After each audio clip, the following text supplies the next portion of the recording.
سیدنا علی رضی اللہ تعالیٰ عنہ کا آخری دور۔ حضرت علی رضی اللہ تعالیٰ عنہ کے دور اقدس میں کبھی واقع جمل ہے اور کبھی صفین ہے اور دوسرے مارکے بھی گائے بگائے ہوتے رہے ہیں، لیکن صلح کے بعد سیدنا علی رضی اللہ تعالیٰ عنہ اور حضرت معاویہ بن ابو سفیان رضی اللہ تعالیٰ عنہ کے درمیان جو صلح ہوئی، اور اس صلح کے نکات میں سب سے بڑا نقطہ یہ تھا کہ ہم ایک دوسرے پر ہماری فوجیں حملہ نہیں کریں گی، اور کوفہ اور اس کے ملحقات سیدنا علی رضی اللہ تعالیٰ عنہ کے زیر نگرانی ہوں گے، اور شام اور اس کے ملحقات حضرت سیدنا معاویہ رضی اللہ تعالیٰ عنہ کے زیر نگرانی ہوں گے، اور ان پر ان کی امارت اور خلافت ہوگی۔ اس صلح کے بعد ایک طبقہ ایسا پیدا ہوا کہ جس کو یہ صلح ہضم نہ ہوئی، اور انہوں نے یہ نعرہ بلند کیا الحکم للہ، کہ حکم جو بھی ہے، معاملہ فیصلہ وہ اللہ رب العزت کا ہے۔ تحکیم کا مسئلہ پیدا ہوا۔ سیدنا علی رضی اللہ تعالیٰ عنہ نے بڑی نرمی کے ساتھ اس گروہ کو، اس طبقے کو سمجھانے کی کوشش فرمائی۔ حضرت عبداللہ بن عباس رضی اللہ تعالیٰ عنہ کو بھیجا گیا، انہوں نے سمجھایا۔ بعض لوگ سمجھ گئے، لیکن بعض اتنے شدت پسند تھے کہ انہوں نے ایک جگہ اپنا مرکز قائم کر کے اور اس میں شدت، اور جو ان کے عقائد، نظریات اور ان کی باتوں پہ یقین نہیں کرتا تھا، اس کو یہ کافر قرار دیتے تھے۔ سیدنا علی رضی اللہ تعالیٰ عنہ کو ان کے متعلق متعدد شکایات موصول ہوئے۔ حضرت علی رضی اللہ تعالیٰ عنہ نے ان کی فہمائش کے لیے ایک دستہ تیار فرمایا، بھیجا، اور شدت کی جنگ ہوئی۔ لیکن اس کے بعد بھی آپ کے ہاں ان کے لیے بڑا نرم گوشہ رہا کہ کسی طریقے سے یہ لوگ اپنی اس شدت پسندی سے، انتہا پسندی سے یہ باز رہیں، لیکن وہ اپنی انتہا پسندی پر قائم رہے، بلکہ اس کے اندر مزید اور شدت آ گئی، یہاں تک کہ سیدنا علی رضی اللہ تعالیٰ عنہ کوفہ کی جامع مسجد میں خطبہ دے رہے، اور اس خطبے کے دوران بھی وہ اٹھ کھڑے ہوئے اور انہوں نے یہ نعرہ لگانا شروع کیا۔ سیدنا علی رضی اللہ تعالیٰ عنہ نے بھی وہاں یہی فرمایا، کلمۃ حق ارید بها الباطل، اور اس کا جو یہ معنی سمجھا رہے ہیں، سمجھ رہے ہیں، لوگوں کو بتا رہے ہیں، وہ باطل ہے۔ یہ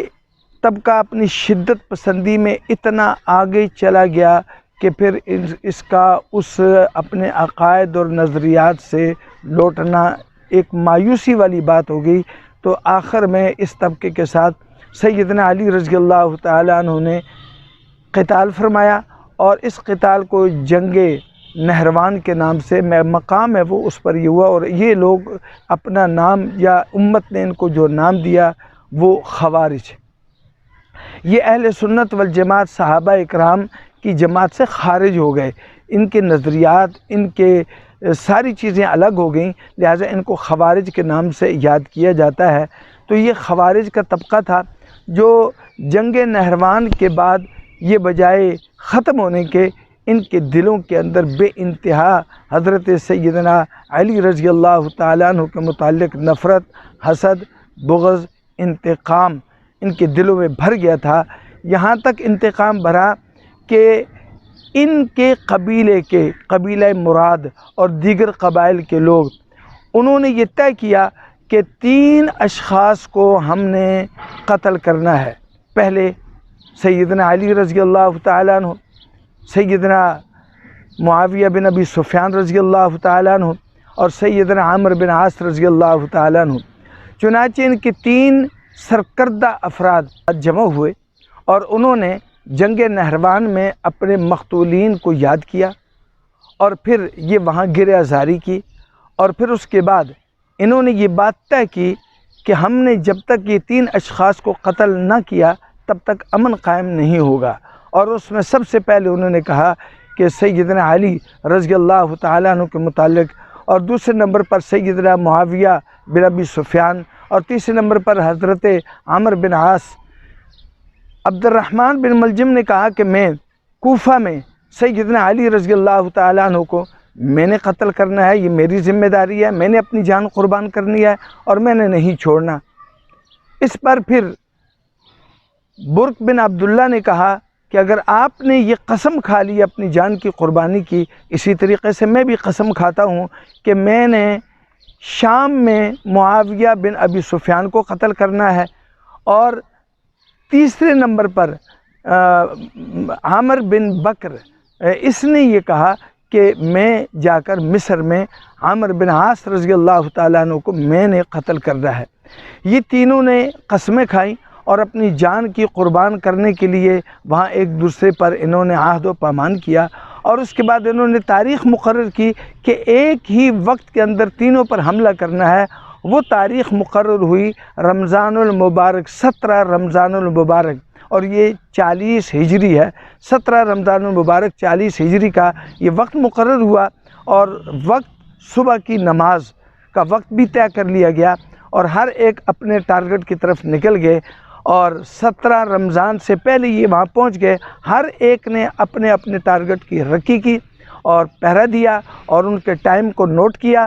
اور اس کے بعد پھر 17 رمضان المبارک کو سب سے پہلے عبد الرحمن ابن ملجم کوفہ کی جامع مسجد کے قریب آ کر اس نے اپنا ٹارگٹ کیا، اور وہاں اس نے چھپ کر وار کرنے کے لیے گھات لگائی، اور حضرت علی رضی اللہ تعالیٰ عنہ پر اس نے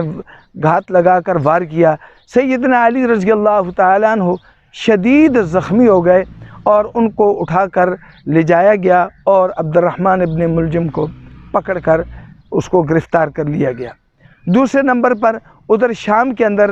برق بن عبداللہ نے سیدنا معاویہ رضی اللہ تعالیٰ عنہ پر گھات لگا کر وار کیا۔ سیدنا معاویہ رضی اللہ تعالیٰ عنہ کے ساتھ چونکہ اپنا ایک گارڈ بھی ہوتا تھا، حارس اور محافظ بھی ہوتا تھا، وہ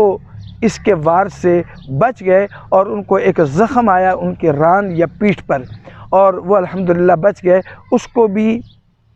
گرفتار کر لیا گیا۔ تیسرے نمبر پر مصر کے اندر حضرت عمرو بن عاص رضی اللہ تعالیٰ عنہ کا جو ٹارگٹ تھا اور اس کے لیے جس نے رکی کی تھی اس کا نام تھا عامر بن بکر۔ اس نے رکی کی اور اس نے عین نماز کی حالت میں جا کر تلوار چلائی، لیکن خوش قسمتی سے حضرت عمرو بن عاص رضی اللہ تعالیٰ عنہ اس دن بیمار پڑ گئے تھے،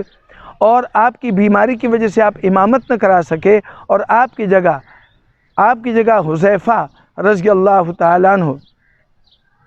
امامت کرا رہے تھے، اور وہ شہید ہو گئے، اور حضرت عمرو بن عاص بچ گئے، اور اس بدبخت کو بھی قابو کر لیا گیا۔ اس طرح سیدنا علی رضی اللہ تعالیٰ عنہ پر حملہ کرنے والا یہ جو گروہ تھا یہ خوارج کا تھا، اور حضرت علی رضی اللہ تعالیٰ عنہ 17 رمضان آپ پر حملہ ہوا، اور آپ اللہ رب العزت کے جناب میں پیش ہو گئے، شہادت آپ کو نصیب ہوئی، اور بقیہ 2 افراد وہ بچ گئے۔ تاریخ ایک ہی تھی۔ سیدنا علی رضی اللہ تعالیٰ عنہ کے متعلق 2 بدبخت ترین گروہ تھے۔ ایک گروہ جس کا میں نے آپ سے ذکر کیا کہ یہ خوارج تھا، دوسرا وہ گروہ تھا کہ جو افراط اور تفریط ان دونوں میں پائی جاتی تھی، دوسرا گروہ جس کو تاریخ نے روافض کا گروہ لکھا ہے، اور ان کے عقائد اور نظریات کیا تھے کہ سیدنا علی رضی اللہ تعالیٰ عنہ کو رسول کریم صلی اللہ علیہ وسلم کا وصی، سیدنا علی رضی اللہ تعالیٰ عنہ کو رسول کریم صلی اللہ علیہ وسلم کی ذات اقدس سے بھی یہ زیادہ فائق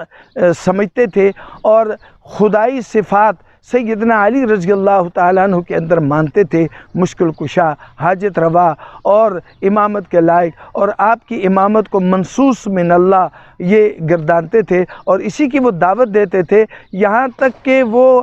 اپنے طور پر سیدنا علی رضی اللہ تعالیٰ عنہ کے متعلق خدائی معاملات بھی یعنی سونپتے تھے۔ حضرت علی رضی اللہ تعالیٰ عنہ نے متعدد مرتبہ ان کی فہمائش فرمائی، اور یہاں تک کہ ایسے گروہ جب اپنی انتہا کو پہنچ گئے تو تاریخ کے سینے میں یہ چیز محفوظ ہے کہ حضرت علی رضی اللہ تعالیٰ عنہ نے اس متعصب ترین گروہ کو، ان کے چند افراد کو آگ میں جلا کر راکھ کر دیا۔ فرمایا کہ جو عقائد تم میرے متعلق رکھتے ہو یہ عقائد کفریہ ہیں، ان عقائد کا اسلام سے کوئی تعلق نہیں۔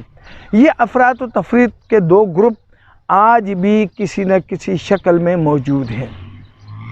امت مسلمہ ان دونوں گروہوں سے اتنی زیادہ پریشان ہے کہ جس کی حد نہیں، اس لیے کہ یہ افراط و تفریط پر مشتمل ایک وہ گروہ ہے کہ جو سیدنا علی رضی اللہ تعالیٰ عنہ کی ذات اقدس کی توہین، اہل بیت کی توہین اور آپ کی طرف بڑے عجیب عجیب واقعات کو منسوب کرنے والے ہیں، اور دوسرا وہ روافض کا گروہ ہے جو سیدنا علی رضی اللہ تعالیٰ عنہ کے متعلق ایسے عقائد عوام میں اور ایسے عقائد کی ترویج اور اشاعت کرتے ہیں اور بمانگ دہل کرتے ہیں کہ جن کا اسلام قرآن و سنت سے کوئی بھی دور کا واسطہ نہیں۔